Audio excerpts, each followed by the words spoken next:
Hi and welcome to another live Action for Happiness event. My name's Mark, I'm Director of Action for Happiness, and it's a huge pleasure to be welcoming you from all around the world once again to another live event. And I'm really excited with today's guest. It's lovely to welcome Owen O'Kane. Owen, thanks for being here. You're very welcome, Mark. Thank you. Lovely to be here. We are doing another of these great events with a wonderful global community, and from all around the world people are joining. If you're new to this, a very warm welcome. If you've been to many of these before, we've now had over 350,000 people join one of these live events in the last couple of years. There'll be a chance for you to both learn from Owen and his wonderful insights as an author, as a therapist, and particularly in connection with his latest book, How to Be Your Own Therapist. But also a chance for us to interact with Owen's ideas and do a few interactive things together. And if you have questions for Owen, please use the Q&A function and we'll get to those a bit later in the event. As ever, it's lovely to see you interacting together in the chat. Please keep it kind and relevant and supportive, as I know you always do. And I'm sure we're going to learn a huge amount about this vitally important topic about our mental health and well-being, but particularly the responsibility we can take in our own lives to sort of look after ourselves and each other in more thoughtful ways. So, Owen, I wondered if we could start. I mean, obviously you have a huge range of experience in various sort of clinical settings, but also I'm sure there's a personal story here too. Maybe you could give us a tiny thumbnail of your journey and what's brought you to this topic of how to be your own therapist. Okay, so from a background point of view, I grew up in Northern Ireland during the Troubles. So there was a period of conflict that went over 20, 30 years. And I often describe that as probably one of the greatest training grounds for understanding anxiety and trauma. And so growing up was difficult for me. So my own story wasn't easy, to be honest. But I didn't realize that until I left home and, kind of went off to build my own life. And there was a lot of, not only kind of the violence of Northern Ireland, but there was a lot of shame stuff for me as well around religion and sexuality. And I'll talk a bit more about that later. But when I left, my background started off in health, and and my background was accident and emergency, and then I trained as a palliative care specialist, and did that for about 10 years, and realized that the one thing that I wasn't equipped to do was to kind of support people psychologically. So I went off and retrained as a psychotherapist. So the second half of my career was working as a psychotherapist, and then I kind of worked through my career, and my last job in the NHS was as a clinical lead for a large mental health team in London. And then following that, I got an opportunity very randomly to write a book. Someone suggested it almost as a passing thought one day and said, "Oh, you should write a book. Let me introduce you to a publisher." And long story short, I did. And that was my first book, and it did phenomenally well. And since that, I've published another 2 books and use a lot of different platforms really to, I guess, reach people who ordinarily may not seek help. And I guess also to try and normalize the conversation around mental health. I'm not a big fan of pathologizing people or getting too fixed on the diagnosis. I think we're human beings, and that means sometimes we struggle.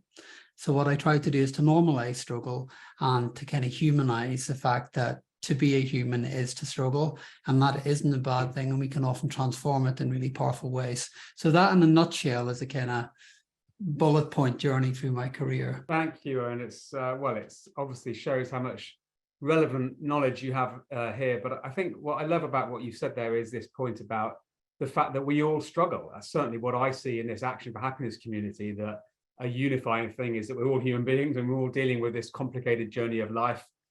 So I wondered, I mean, in that context, the struggles are certainly not only nothing to be ashamed about, but they're also completely to be expected, if you like, in life. And that immediately feels to me like it reduces some of the pressure. But therapy, of course, is one of those words that means different things to different people. I know, of course, both of us would want to endorse the importance of a therapeutic relationship where that's needed. But you've written a book about being our own therapist. Do you want to say a little bit about why that's even worth talking about?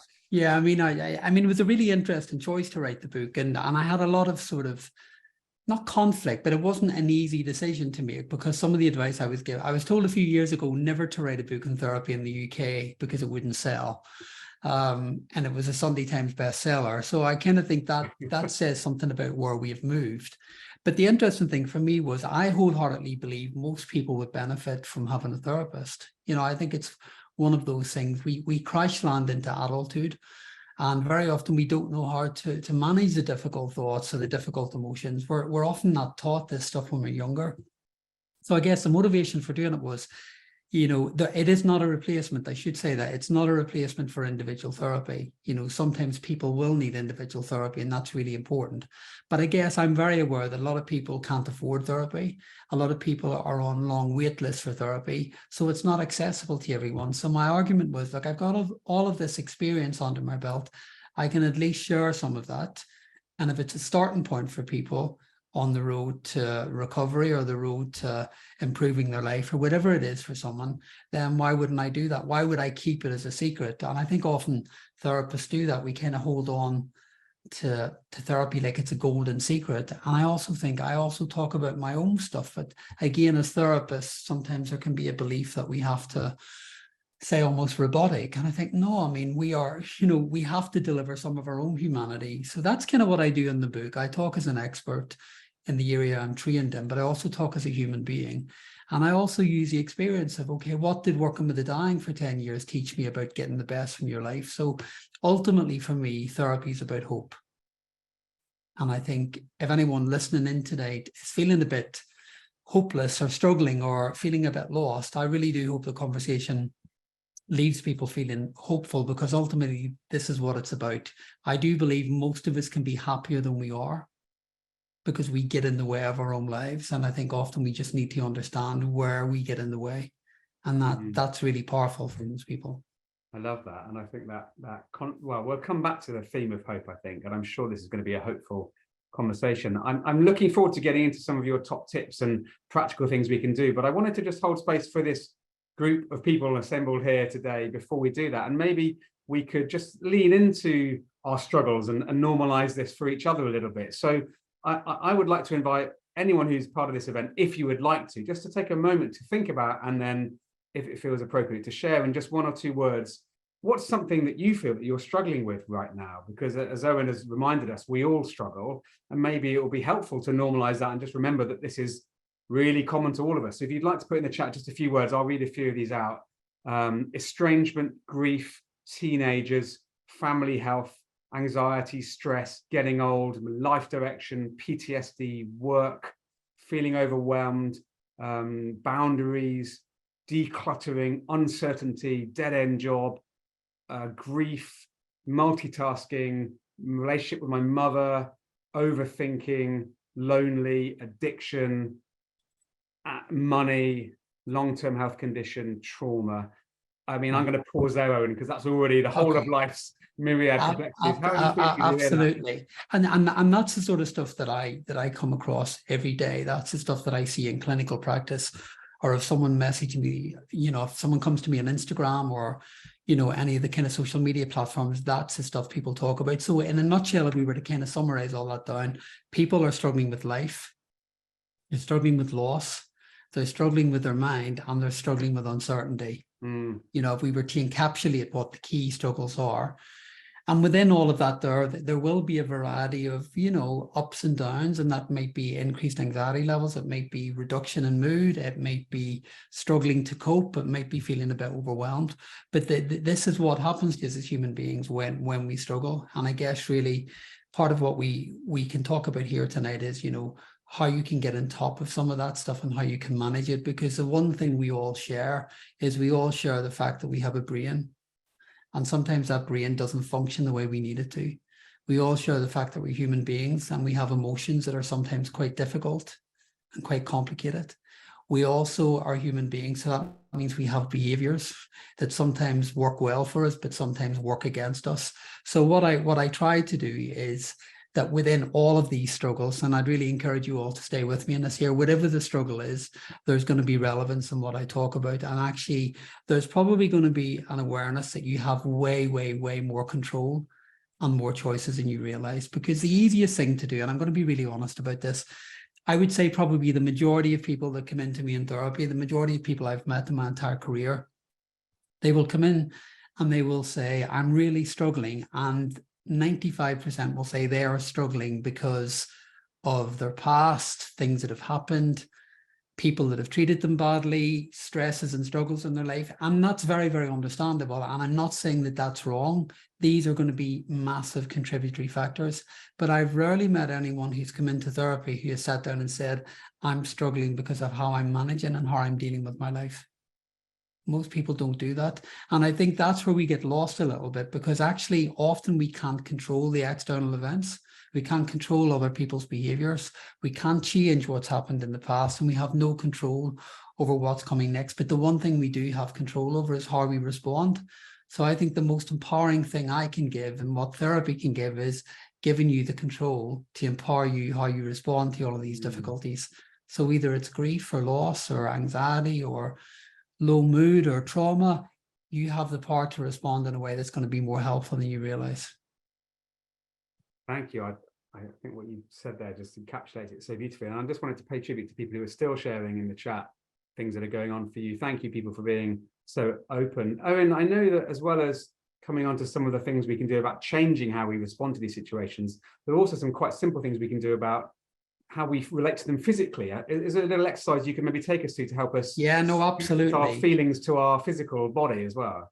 Well, I mean, here's the interesting thing. If we take, trauma and anxiety, for example, there are two things that most people understand. I think most people have experienced some degree of either what I call large T traumas, which are the big things, or small T traumas, with bullying at school or being humiliated or being rejected. Trauma is a part of everyone's stories at points. And anxiety, most people understand what it is to feel anxious. During the pandemic, one of the studies showed that about 83% of people were showing clinical for an anxiety diagnosis. So, it's something we all understand. But the one thing that I often see people make mistakes with, often they go straight for the rationalizing the problem, or trying to get people to think their way out of the problem, or to give way too many solutions. And I guess really what the research tells us, and what I know to be true from my own practice, is most people hold stuff in the body. So very often when we're struggling with whether it's anxiety or a difficult emotion, we often hold it in the body some way. So what I'd encourage people to do at the moment is, if, for example, there's something bothering you at the moment, I'd encourage you just to close your eyes just for 10, 20 seconds. And I just want you to bring to mind whatever it is that's bothering you, or whatever's worrying you at the moment. And I simply want you to locate where exactly you feel that in your body, and just put your hand in that area. So for me, example, it's always my chest. So wherever you're locating the emotion or the difficulty, just locate it in the body. And all I'd encourage you to do is, when you locate where you feel it in your body, is not to try to fight it, not to resist it, not to judge it, just allow it to be, and accept that it's part of where you are at the moment. And in doing that there, you'll immediately notice that you kind of almost untangle some of the tension that we create around the struggles in our life. And when you've located that difficulty and you just allow yourself to feel it, I'd encourage you then just literally to just take a few breaths around it, and just to create space around it so that it doesn't become overwhelming, because that enables you then to almost detach and almost look in the struggle rather than get entangled in it. And I'd say to anyone, always, always, always, if you can't locate the feeling, or you can't locate the emotion, or you're not quite sure what's going on, always go to the body first. Now, I'd just kind of love to know, it'd be good to ask a question, how many people instantaneously felt a bit of ease or relief just the moment they allowed themselves to stop, locate it, and give themselves permission to feel? Perhaps we could do a thumbs up or a comment, but it'd be useful to know. Yeah, I'll just have a look at the chat. So people are saying, yes, felt ease. Yes, this worked. Thumbs up. Took me a little while, but it felt calmer. Yeah, permission to feel. Yeah, lots of yeses and thumbs up. And I'd agree with that as well. And I noticed, in fact, that my tension was in my jaw. I do often feel it in the chest, and I saw other people mentioning that. But I was feeling this one, a worry about a meeting tomorrow, in my jaw, actually.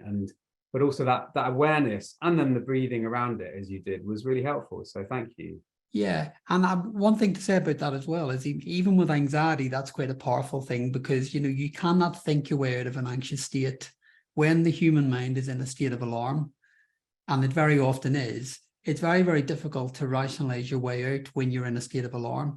But the minute you kind of do that work with the body and locate where you're feeling the anxiety in the body, allow yourself to relax and bring it down a few notches, you automatically then send a signal to the brain that it can deactivate the alarm system. Then when you deactivate that alarm system, you allow the prefrontal cortex of the brain, which allows you to be more rational, more calm, or more measured. You allow that mechanism to activate. Now, the problem is when you're in a state of alarm, the prefrontal cortex won't function for you. It will shut down because it believes there's an emergency. It believes that there's a panic situation. So that's why when we're anxious and we're panicked, it's difficult to think straight. But actually, if you can go to the body and locate it in the body and almost reinform the body that it's okay, there is no real threat, then the body will immediately send a message to the brain. So you can then, it's a very clever way of deactivating that sense of threat or alarm in the brain. And what I really like about that is it's very, simple is an easy word to use, but of course, in those difficult situations, it's quite hard sometimes to break out. But actually, what you've given us there is a very practical tool that you can use in that very moment of anxiety that, in fact, no one around you even needs to know that you're doing. It's very Absolutely. much a practice you can do anytime, anywhere, isn't it? I do it all the time. My life's busy a lot of the time, and sometimes it's difficult to work out if I've got a lot of stuff going on. Sometimes we all know what it's like to feel uneasy, and sometimes if I don't have time to overthink it or to try and work it out, I'll just go to the body and work out, okay, where am I holding this? And interestingly, a lot of people mention grief. It's a really interesting thing with grief. Grief often gets held in the body as well. And I would say for anyone who's struggling with grief or feels like they've got stuck or they feel overwhelmed, this can be a really powerful way of just allowing yourself to connect to the emotions. So, you can use this in many, many areas. So never ignore the human body and the human mind. We can't differentiate them, so we've always got to be working in tandem, really. Yeah. So moving on from the physical body, one of the things I really appreciate about your work and what I've seen of it, Owen, is your reference to this idea of us telling our story and how we all have a kind of story. And in some ways, I guess, working with a therapist is a bit like trying to unpick and understand your own personal story and what's contributed to where you are. Do you want to say a little bit about why that's important and how we can maybe do that for ourselves? I'll tell you, look, obviously, I think, the essence of good therapy for anyone really is about the importance of telling your story. And one of the things I learned in palliative care when I was working with people who were dying, I would sometimes meet people and they'd never once had their story heard in their life. And that really struck me sometimes. God, everyone should be able to tell their story. But the other side of the coin to that is, and the importance of telling the story, it's not a case of telling it just for the sake of telling the story. It's also about your story as your power, really, because that gives you the information that you need to know about who you are today. Most of us are influenced by our story and what's happened in our lives. And that can be a really powerful thing to understand. Okay, this is why I struggle. This is why I find that difficult. This is why I react that way. So when you're telling your story, it's not just about telling the story, it's about joining the dots together and kind of thinking, this is why, my God, that makes complete sense. All of that rejection now means I'm quite guarded about relationships. All of that fear means that I'm on guard a lot of the time. So we learn lots from telling the story. But in my first therapy, I should tell you the story, actually. My first therapist was a nun, and which is very ironic, actually, because I went to see her at a time when I was struggling with sexuality. I was about to come out, and a friend of mine's recommended that I go and see a therapist. And when I got there, it was a convent, and this nun came out, and I thought I was in the wrong building when I got there. And so I said her name. I said, I'm looking for Kathleen, thinking she was going to direct me to someone else. And she said, well, that's me, come in. So I thought, oh my God, of all the people to end up with, particularly around talking about sexuality and sex. And I thought, how am I going to talk to a nun about this? This is going to be a real challenge. And interestingly, I went in and I was giving her a very polished version of my story. And she said, oh, what's brought you here? And I was just talking through, and she said, oh, how are things? How are your family? How's life? And I noticed that I kept saying, yeah, that's fine. Yeah, I'm fine. So she let me do this for about 15, 20 minutes. And then she said to me, I notice that you keep telling me that you're fine. She said, but it's really interesting because you look sad. And in that moment, there was nowhere to run because she'd caught me, really, and she'd named exactly why I was there. I was sad. I was struggling. I didn't know what to do. I was harboring this big secret, but I was giving her a polished version of the story. And it was only her being brave enough to interject and say, okay, you're telling me this, you're telling me you're fine, but you look sad. And actually, the giving me permission to then tell the story was quite powerful, because I had the freedom to do that.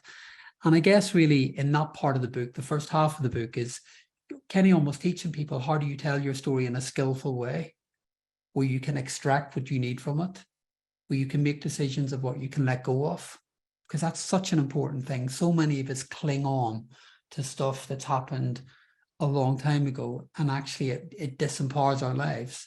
So really teaching people how to begin to let go. There's stuff that's not relevant anymore. There's stuff that you don't need to hold on to. And then more importantly, what can you salvage, even from the difficult stuff? You know, what does that teach you about yourself? What do you know about your resilience, your strength, your courage, your survival abilities? You know, there's so much in that. So I kind of think telling your story for me is a really exciting thing, because most people who have had a tough time see their story as a negative, or they avoid it, or they don't want to go there. Whereas I get really excited about telling stories, because most people find real strength and power in there, and that's incredible. And I imagine that most of us discover that the things that we might consider as our flaws and our challenges are not our fault. They're completely understandable responses to what's happened on our life journey in some way. So I love what you shared there about, it feels like you knew your story to some extent. What I found when I saw a therapist the first time was that I really didn't have very good self-awareness. Like, I kind of have been living in this rather rational, analytical way of being. I wasn't really in touch with my emotional self at all. And gradually, through a skillful therapist and coach, I realized that, you know, I'd grown up in this, you know, family environment that was loving and wonderful. And I always said, oh, it's fine, it's great. But of course, actually, I learned that we didn't deal with conflict and anger and disagreement very well. And I pushed all those negative emotions away. So when it came to situations of conflict and anger and disagreement, I didn't handle it well at all, because that had been a part of my emotional development that had been sort of hadn't expressed itself. So it took me quite a long time to realize that was part of my journey and go, oh, so that's why I run away from conflict or pretend things are fine when they're not. And so it was like, how do we create that light bulb moment for ourselves? Well, I think it's a great, thank you for sharing that part of your story, because I think there's something really powerful in that, you know, because you said, you know, happy family and things were good. People often think that it has to be terrible. You know, I had a client once come to me and said, I really don't understand any of this here, because my childhood was perfect. My parents were perfect. Everything was perfect. We had everything that you could, and this person felt really bad about struggling. But actually, when we really got beneath the bones of what he was struggling with, it was the fact that, you know, he grows up, he moves into adult life. Life is imperfect. Relationships are imperfect. Work is imperfect. Challenges, you know, all of these stuff. And what he discovered was that things were so perfect in his childhood, and he was shielded from a lot of stuff, and he was guarded from a lot of stuff, that when it came to coping in the adult world, the idyllic childhood and the perfect childhood actually didn't always serve him well, because he struggled to adjust and cope with real life. So, you know, we can have really privileged, incredible backgrounds, but that doesn't mean that there's still parts of those stories that we won't struggle with. Now, we can have the most awful times and the most terrible things that can happen, but actually, and it might inform why we struggle, but it also might inform where we develop all of these other characteristics that are about survival and strength and growth and determination. So, you know, within all of it, I kind of think there's no one story where I won't salvage stuff. So, and I think the light bulb moment comes from the ability to be truthful. That's the most important thing. You know, when you're telling your story, you know, we don't want the censored version. We don't want the respectable version. We don't want the polite version.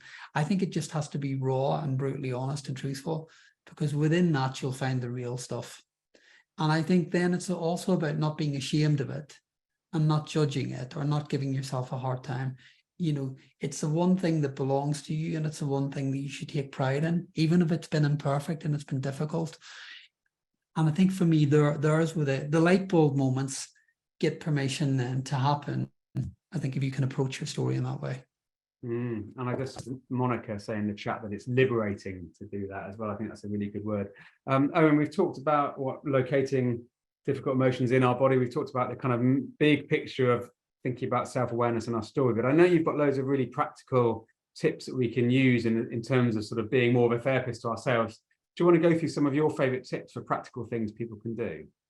Yeah, I mean, I guess the first thing, I mean, the book in the second half is divided up into, it's a 10-minute practice in the day. And I really encourage people to do that, in terms of self-therapy in your day, really, because, some of us, we get up out of bed, don't we? We jump in the shower, we get breakfast, sorting out the dog or the kids or whatever you're doing. And then you're on the train going to work or whatever your routine's like. And I think very often there isn't any time to check in. So in the book, what I do is I divide it into 3 sections. And the beginning of the day is called getting ready. The middle of the day is called, the kind of the reset, steadying up, resetting. And then the end of the day is that kind of reflecting. And I'll kind of break that down really. So the whole importance at the beginning of the day and checking in on yourself is, it's like, for me, I just use the analogy of, it's like driving a car.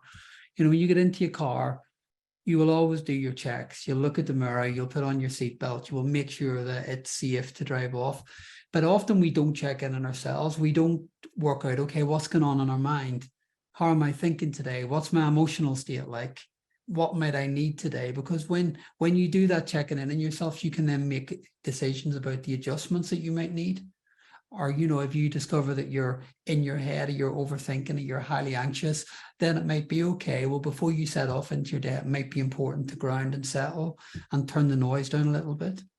So I really focus on encouraging people to check in and get to know really who they are, get to know their patterns of thought, because that's so, so important, because every one of us have an inner critic. Every single one of us have a critical voice, and that plays out in very, very different ways. And that's the voice, if anyone's wondering what I mean by an inner critic or a critical voice, I mean, that's the voice that will sometimes tell you that you're rubbish, you're not good enough, you're a failure, you can't do it, other people are better than you, other people are more successful than you. It's that voice that plays out over and over and over again. And many people develop a kind of conflicted relationship with their critical voice. They almost get into an argument with it, and it becomes an enemy. Whereas actually that critical voice is just a protective part of you. It's just a part of you that's coming out, normally to try and keep you safe and to stop harm happening. And I think that's one of the things I really encourage people to do, get to know the way you think. If you're a catastrophizer, if you're someone who always sees the worst in people or yourself, if you're someone who's always kind of looking out for danger, if you're someone who's always kind of, it has to be this, it has to be that, there's no middle ground, get to know your patterns of thought, because when you get to know them, you then have the power to make decisions around, okay, what would a more flexible approach look like? What would a more fluid, flexible approach look like? And there within, you then get to know your critic better. And instead of seeing your critic as an enemy, you start to see it as an ally, and you learn to negotiate with it. So when it pops up, you can say, I know you're here. Thanks for showing up. Like, I'll give you an example of my own critic. So I did a talk a few weeks ago, and it was a theatre talk. And I think there were about 2,000 people in the theatre. So it was a big theatre show. And it was my turn to go on. And literally about 30 seconds before I was going to go onto stage, I could hear my own critical voice kind of questioning, who are you to do this? Now, I understand that critical voice. I understand why it's there. I had a pretty tough time growing up. So to be on a stage in front of people with the risk of rejection or humiliation, my critic will come out and try and keep me safe and raise the question, what the hell are you doing? Why are you going to go on a stage and talk to 2,000 people? Now, it's interesting because I'm familiar with it and I understand it. I was able to negotiate with it and say, it's okay, I know why you're here. Thanks for showing up, but I don't need you at the moment. And then actually, to take it a step further, when I went onto the stage and I started doing my talk, the thing I opened with is I said hello and I welcomed everyone and I told them that story. And I talked about what had happened to me 30 seconds before coming out onto the stage, and that my own critic had come out to question, who am I to be doing this talk? So this is part of the human condition, and often we don't talk about these things enough. We all walk around with these thoughts, these critical voices. We all walk around with these self-judgments, but that's part of the human condition. But you don't have to be a victim to it. You can get to know the critic, you can learn to negotiate with it, you can start to befriend it in some ways and realize it's simply trying to help you out. And when you know that in itself for a lot of people. So in terms of self-therapy, it is one of those moments of like, it completely changes your relationship to that critic. But what I really appreciate about what you've just shared there, Owen, is that you are reminding us that we can all play a role in this idea of normalizing, because not only do we have the ability to change our relationship to our inner voice, when we vocalize what's going on for us, we're suddenly bringing out our inner struggles into the world around us, and other people are like, I have that too. I mean, I'm seeing it in the chat and I'm feeling it as you're speaking. I can relate so strongly to what you're sharing, but the fact you've said it has really helped me. Yeah, but I think about this point about how therapy and how this process you're describing for us today relates to our relationships with others. I mean, on that note, how important in being your own therapist is the courage to share how you're feeling with people you trust? Is that a key part of it? It's a massive part of the early work in the book. It's about when you get to know your story. I teach people how to do that and do it in a very structured way. But it's then also about who do you share the story with? Who do you, because your story is a gift, so you kind of want to choose carefully who you share that gift with. And I think obviously, you want it to be someone who's going to listen, someone who's going to be empathic, someone who isn't going to judge you, somebody who's going to be alongside you, because I think it is one of the most liberating things in the world to be able to do that. And I guess really to be accepted.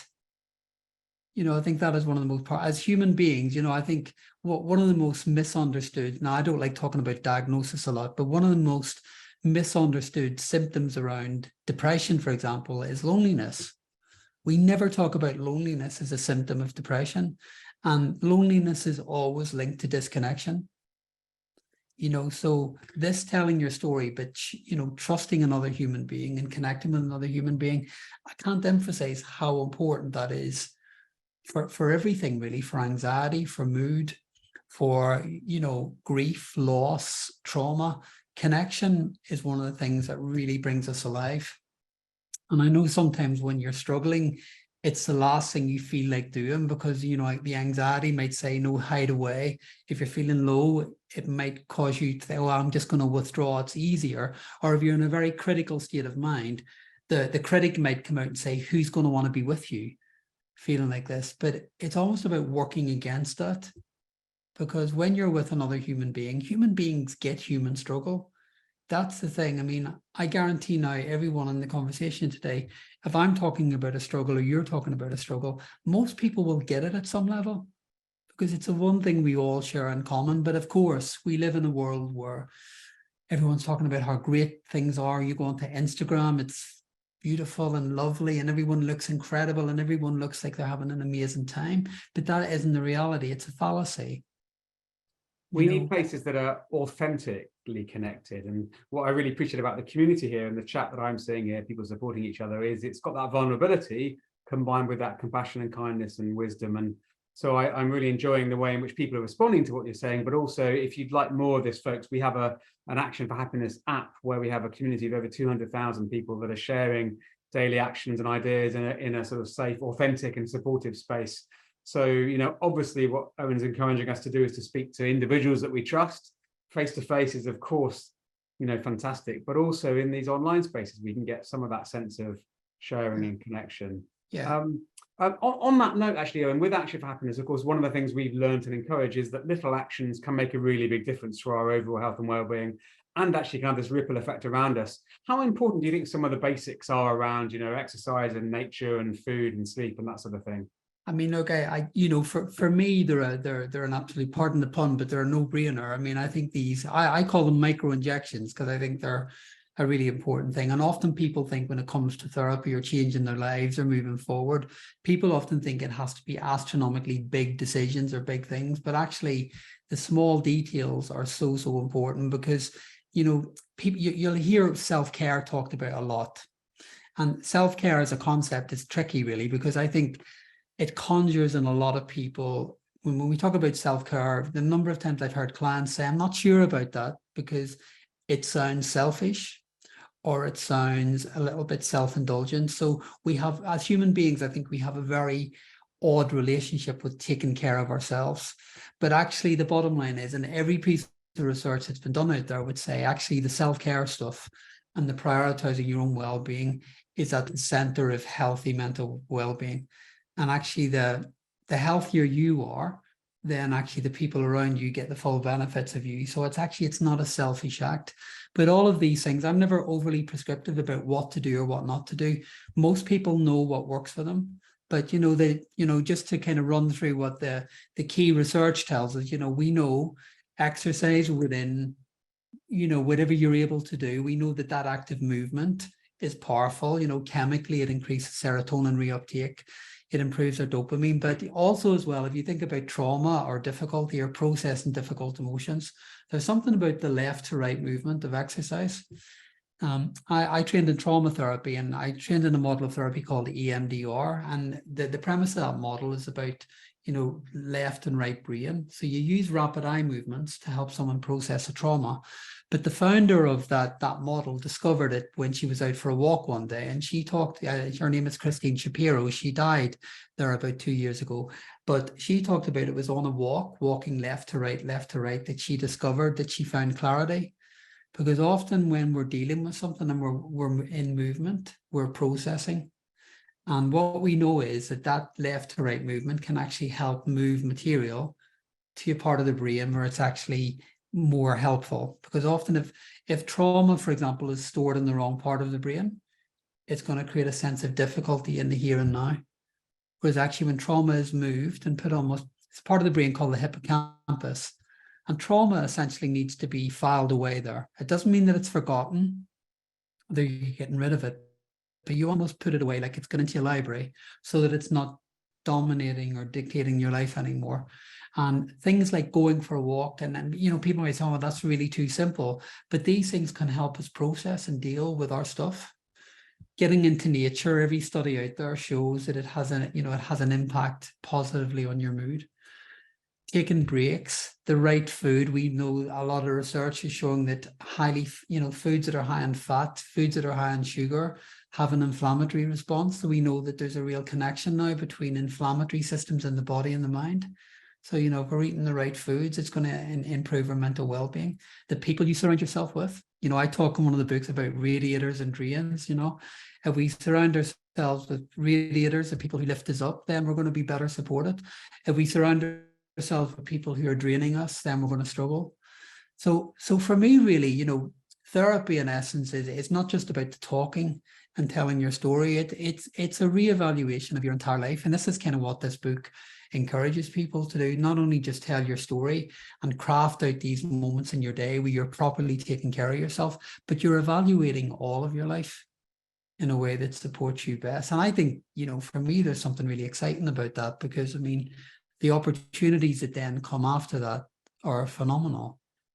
Yeah, I think I heard you say that in some ways this therapeutic process is a kind of revolution of your life. It's not just about the kind of chat you might have with a therapist. It's more about thinking about how you relate to everything that goes on around you, really, isn't it? Absolutely. And when I was pitching this book to the publishers, that was one of the things I was trying to say. There's some of the concerns about, will people want to talk about therapy? Is therapy, are people ashamed of therapy? All of the, the stigma, stuff that we know. Whereas for me, I think, oh my God, this is one of the most life affirmative things that you can do, because one, you're getting to know yourself, all of yourself, and all of the emotions, not just the good stuff, but you're getting to know the difficult stuff, because that stuff helps you out. The difficult emotions are trying to guide you and help you. So you're kind of learning all of these things about yourself that you may not have realized, and you're learning to then work with them. You're learning to work with the thoughts, the patterns, you're learning to work with the emotions, and don't see them as good or bad. You just see them all as important and influential. They're all trying to guide you. You're learning to work with the behaviors and then make choices about the behaviors that are working well for you. So within all of that, there's only one way forward, really, and that is a sense of, someone mentioned in the chat, it's a sense of liberation. So, for anyone today who's got struggles going on, and I'm sure many people do, the one thing I'd really encourage you to hold on to is the fact that whatever is going on for you, it 100% can be better than it is today. Sometimes that just needs a little bit of work. Sometimes it needs a bit of encouragement. Sometimes it just might need a bit of courage to step forward and ask for help or support. But I promise you wholeheartedly, whatever's going on, it can be better than it is today. Often we just get saturated and we get tied up in knots. And I guess I believe my work and work of my colleagues is about untying those knots. Owen, I love that phrase, whatever is going on, it can be better than it is today. And I think it might be just nice to pause for a moment with the community again. And actually, maybe we could each think about some ways in which we might want to put into practice what you shared with us here today. I'm going to come to questions in a moment, but maybe we could just take a moment just to turn and ask ourselves, you talked about this spirit of hope, and you've given us lots of practical things. How are you feeling right now? Would you like to just share something about how you're feeling in response to what Owen has said in the chat? Let's hear how this is landing with you all. So I'm saying, I love the idea of making your inner critic an ally. I feel understood. I love it. Inspired, hopeful, happy. More hopeful, lighter, thought-provoking. Things will get better. Handy tips. Appreciate the message of hope. Grateful, calm, insightful. I love the biological aspects. Less isolated in my struggles. Thank you so much. I feel really touched to see these flying past. How are you feeling? I mean, I guess it's demonstrating what you're telling us, Owen, really, isn't it? That we can shift how we feel about what's going on. Absolutely. And, I guarantee there will, people started off with some of their struggles. And I'm sure some people started off this conversation maybe feeling a bit flat or down, or, there could be all sorts of emotions going on for people. But I think there's something quite powerful in that, this kind of shift in mood for some people in 40 minutes or so. It's not just what I'm sharing, it's the fact that you're here and you're listening and you're involved and that you've shown up. So actually, it's a reminder that when we do show up for ourselves and when we take the time out to do stuff, I mean, this is an act of self-care, that actually you can actually be influential in shifting your mood to a more hopeful place. And hope is something I talk about loads, because I spent 10 years working with the dying, and hope is one of the most important concepts when you're working with people who are dying, because, hope isn't some fluffy fairy dust concept. When we allow ourselves to be hopeful, we allow ourselves to change our brain chemistry. We know from all of the neuroscience that when we make a decision, and hope can be, okay, I'm allowing myself to believe that things can be better than they are. I think I remember when we chatted just before the call today, the only contract I have with a client at the beginning of therapy is that whatever's going on in their life or whatever they're feeling, the only contract I have with every client is that they will allow me to hold on to hope at the beginning. And then that throughout the process that I will hand it over to them bit by bit when they're ready. And I've never once in my career have a client reject that or push it back and say, no, I can't agree to that. So the fact that people will allow me to hold hope means they believe there is hope. And I guess that's what, communities like this is what it's about, really, how we pass this on to each other with the belief, okay, this can improve, it can be better than it is today. And that's not fake, it's not made up, it's not fairy dust, because actually when we make that decision that we want our lives to be more hopeful than they are, then we're more inclined to make the steps to make that happen. I'm going to come to the questions now, Owen. So if you've got a question, please do use the Q&A. And if you see another question you like, if you hit the little thumbs up, you can vote up the question that you'd like to hear answered. Clifford has just said, so if we're going to be your own therapist in your own mind, how do you know if you're giving yourself good or bad advice? Well, that's a really good question. Well, I mean, look, I'm going to throw that one back, because we all know what good advice feels like, and we all know what bad advice feels like. So, for example, if your own advice is making you feel miserable, it's making you feel rejected, it's self-deprecating, it's judgmental, that's not helpful advice. If you're giving yourself advice, it's compassionate, it's kind, it's measured, and it's driven with good intention, that's going to serve you well. So to answer that in a different way, actually, is I often think, think about someone you love and care about in your life. And if they were in a period of struggle, you would approach them with kindness, compassion, decency. That's kind of what we do as human beings. Most people, when it comes to their own struggle, really find that hard. And that's one of the things I talk about a lot in the book is, let me put it a different way. Most people would never talk to someone they care about the way they talk to themselves.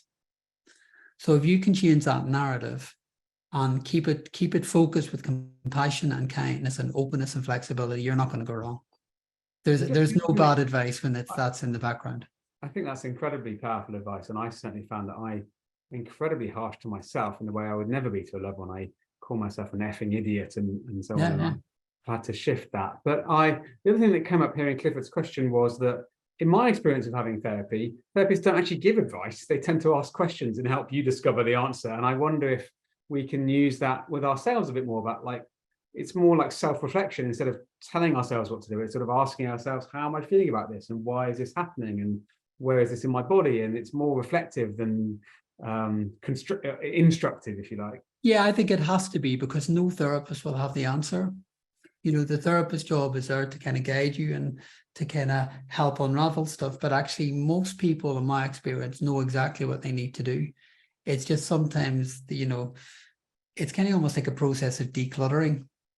And I guess really what I encourage people to do is just stay open, stay really curious, rather, something difficult comes up, rather than get worked up into a state about it, just say, oh, this is interesting. I wonder what this is about. And then when these parts of you come up, and we all have many parts, when a part comes up that's difficult, it's just about going to that part and saying, oh, it's okay, I'm here.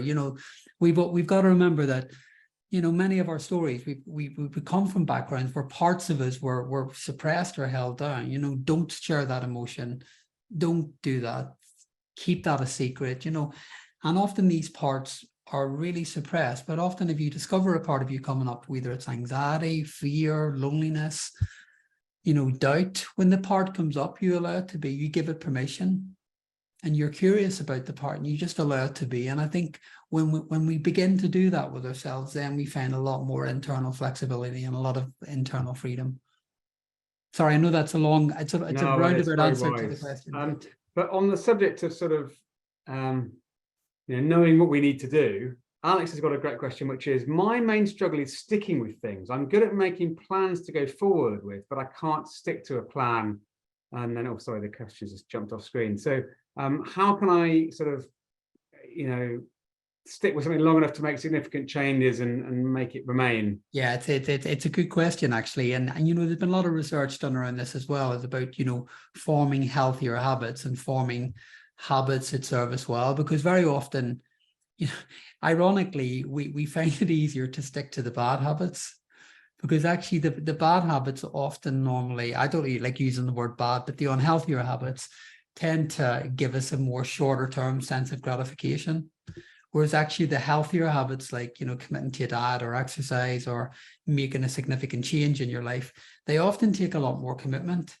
But the good news about it, and the research shows, is, the book Atomic Habit talks about you can change habits in 28 days.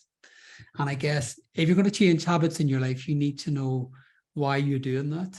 And I also think you also need to be constantly looking ahead about, okay, how will this serve me well going forward? And I think if you stick with those motivators and you kind of stay with that kind of, it's the showing up. And that's the thing about all of this work. There isn't a magic wand solution. It is the commitment to showing up and making a commitment to yourself. Because actually every time you then turn away from the commitment, actually you're turning away from yourself. And that's what you don't want to do. I agree with all of that. I found personally that, as I'm someone who runs my life a little bit with lists and things I need to do, I'm quite good at having to-do lists for the kind of boring, worky, dull stuff, like go to meeting and call person. But I don't have, a transformation for me was having more of a to-be list, which was like, take a moment to pause was on my to-do list, and write down something I'm grateful for, get in touch with an old friend. And by putting those things that I knew I wanted to do on my list, it made it much more likely I would make them part of my daily life, because I was exactly going to that thing. So for me, it was like finding the habits you have regularly, and then building in these things you want to do, like the noticing where it is in your body, maybe make that part of your daily exercise when you're brushing your teeth or something to bundle it. I have an expression that I use quite a bit when I'm working with anyone, and it's really simple. And does this serve me well? And I think whatever is going on in your life, it's always that, if you're in doubt about whether it's helpful or not helpful, just keep it a really simple question. Does this serve me well? And the answer the answer will come straight away for most people. Yeah, indeed. But on the subject of simple questions, so Ingolf said that they've not read your book yet, but if you had to pick one or two daily habits you'd recommend most to boost well-being or reduce anxiety, what would you suggest as your kind of top two go-to habits? I think that probably the most important one is creating gaps in your day where you've got space between what's going on in your life, and actually creating a segregated space, actually, where you can almost, rather than be embroiled in it, where you're creating space almost where you're looking in on it. and becoming the observer. So I think those gaps in space in your day are crucially important. I think the second thing I would say is, look, how you talk to yourself. This one thing, if you take this away from the conversation, that your self-tone, how you treat yourself, how you talk to yourself, if you can have a commitment every day that you talk to yourself as somebody who matters, I think that in itself can make an enormous difference for people. So rather than give really complicated tips, I would say they're the two things. Create the space and talk to yourself as someone who matters. Talk to yourself as if you're someone who matters. I love that. And on the subject of daily exercises, Michelle's got an interesting question about having heard that techniques that switch off the sympathetic nervous system and engage the parasympathetic, that I guess is the calming aspect of the nervous system. So example she had was given like wiggling fingers and while outstretching arms as an exercise, which she says she finds she looks a bit crazy, but it can work. Do you have any other exercises? I mean, earlier on you were talking about noticing where tension is in the body. You also talked about EMDR. Are there any little things we can do physically like that? I mean, I think if you're ever kind of trying to kind of ground quickly, well, one of the techniques we use when we're treating people with trauma, but it can be used in any context, is it's three things really. So you encourage someone to find an image of somewhere really calm and peaceful in their head. Somewhere, it could be a beach, a mountain, but it has to be peaceful. Then you then find a word, that one word that you associate with that place. And what you do is you kind of get somebody to go into you're kind of almost guiding them through a meditation, but you're encouraging them to go there in their mind and take it all in, find their associated word, and that becomes like a safe place for them to go. And then the third part of the technique is using a technique called bilateral stimulation. And bilateral stimulation is just literally slow taps left to right. Okay. And what we know is that the action, and it can be done on your thighs as well, which is interesting, but it's again that left brain, left brain mechanism. What we know is that the three things together, the peaceful image, the word that's associated with a place of calm, and then this kind of tapping or bilateral stimulation, that physiological association with a calm image and a calming word, then again send a very quick message to the brain about de-alarming. So if you're kind of trying to ground quickly and you're trying to quieten the mind and trying to settle, this is a really powerful thing to do, is just that find a peaceful image or a place in your mind, pick the word, go there, allow yourself to settle into it, and then kind of do about 20 or 30 of these, because what you're doing is then you're kind of physiologically sending a message to the brain, okay, this is a place of safety, it's a place of calm. And that with practice can work incredibly well. I use that a lot in my own life, to be honest. Sometimes between a client, or if I've got a difficult meeting or I've got something happening, I'll do a minute or two of just kind of grounding in that way. Owen, we've talked a bit at the start about the importance of therapy, and if you can see a therapist, obviously that can be incredibly helpful. Angela's got a great question. How do you make the best of therapy sessions? I feel like I'm just giving my therapist a running commentary of the past week, but not really improving anything. Oh, I love that question. That is such a good question. Okay, sorry, was it Angela, did you say? Angela, that's a brilliant question. The reason it's such an important question is because I think there is a right way of talking in therapy and in life generally. And I think that there's a danger sometimes in therapy that we can ruminate, and it can just almost become a splurge of telling stories and going over stuff. And in my experience, if we think about depression or low mood, one of the things that maintains depression is ruminating. Now, I'm not saying that you don't tell your story, but you don't keep telling your story over and over and over again, because then you get stuck with it. So I think if the conversation is just ruminating or splurging, it's not going to be helpful. On the other side of the coin, if the conversation, for example, around anxiety, if the conversation is constantly about looking for reassurance, then what we know from anxiety research is that if you seek reassurance, it's a safety behavior, it's going to maintain the anxiety. So good therapy should always be about, it should have an agenda, but it should be constructive. It should be solution focused. It should be the right type of talking, getting beneath the skin really, understanding the mechanisms of where someone's got stuck, and then more importantly, finding strategies that help move the person through and move them forward. This one, we're running out of time, Owen, but I'm going to join a couple of things together here. I know they're slightly separate topics, but I think they both relate to how we see ourselves in connection to others. So Bjorn's question is asking for advice on becoming sort of less self-aware, or socially anxious. Feels like, you know, I think everyone's watching me in the way I look. So that's one thing about relation to the outside world. And then Fiona's just asked, what are some practical ideas for dealing with loneliness? And of course, many of us are, you know, really struggling to feel a sense of connection to others. So whether those two are related on your mind or not, I'd be interested to hear your thoughts on social anxiety and loneliness. I think the social anxiety is way more common than you'd realize. I think it's often underreported. But social anxiety, if you think any of the anxiety, I don't like using the word disorders, but I'm going to use it in the context of how it will be described in a psychiatry manual. So anxiety plays out in different ways. So it could be generalized anxiety, social anxiety, health anxiety, OCD. So there are many different types of anxiety. And social anxiety is just it's a route for anxiety to express itself. And often it is classically what you've just described, where there's that self-monitoring going on. How do I look? How do I sound? What might they be thinking? And I guess really it is very, very treatable, but I guess really it's teaching someone, one, to recognize when they're self-monitoring and what they're doing with that, because very often, you know, the engaging with the narrative is what's going to strengthen it. So I guess it's in a social context. Now, I mean, I'm answering a big question very, very shortly, but what you're teaching someone to do is to understand that that's just a pattern. It's a voice. It's not a fact that's kind of coming out to criticize. It's almost like that critical voice I talked about earlier that's monitoring, questioning. Rather than get over involved in it, what you're learning to do is say, okay, I know what this is. This is my anxiety coming out. And you can say, oh, thanks for showing up. You don't need to protect me at the minute. Nothing bad's going to happen here. So again, you're dialoguing with that part of you and then allowing yourself the freedom just to interact and to be less concerned about the validation of what they're thinking. So it's a process, but, you know, people do recover and they get to that point where actually they start to communicate, you know, very openly, and they get a sense of freedom. On the other side of the coin, well, not on the other side of the coin, on a similar theme around loneliness. I mean, I think it is probably one of the largest misunderstood challenges that we have.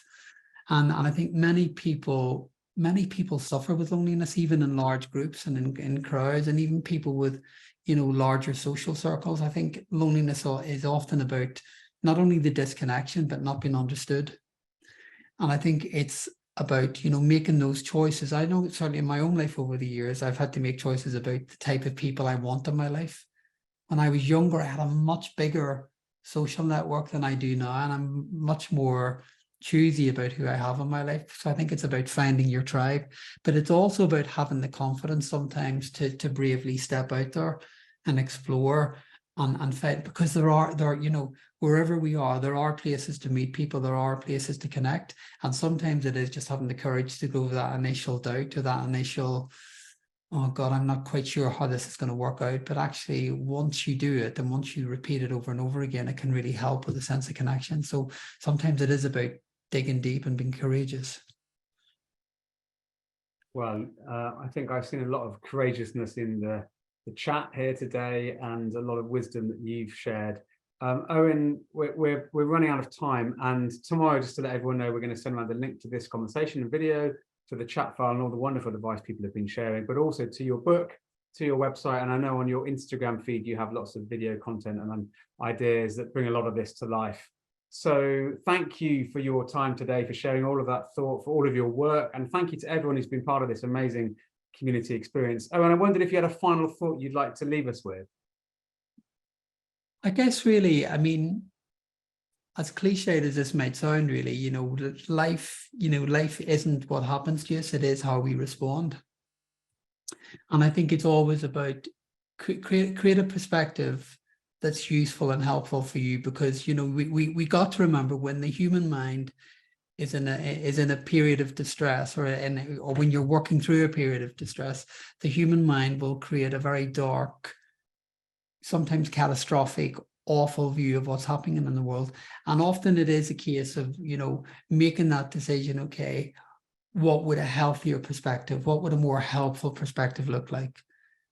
And I think that in itself is just a very simple tip, can be incredibly useful and empowering. And for anybody who might be struggling or having difficulties at the minute, I'd encourage them to really stop and ask that question, okay, is there a perspective that would be more helpful for me, rather than getting stuck in the perspective that you're in that might be quite dark and difficult, because there is always another alternative. and there's always a way forward. Life isn't about what happens to us, it's about how we respond. Well said. And thank you for bringing a sense of hope to all of us, whatever we're going through right now. Owen, it's been a pleasure. Really Thanks great. so much. It's been great. I've loved the conversation. Thanks for having me, and thanks for everyone's interaction. Thanks, everyone. Bye. See you next time. Bye-bye.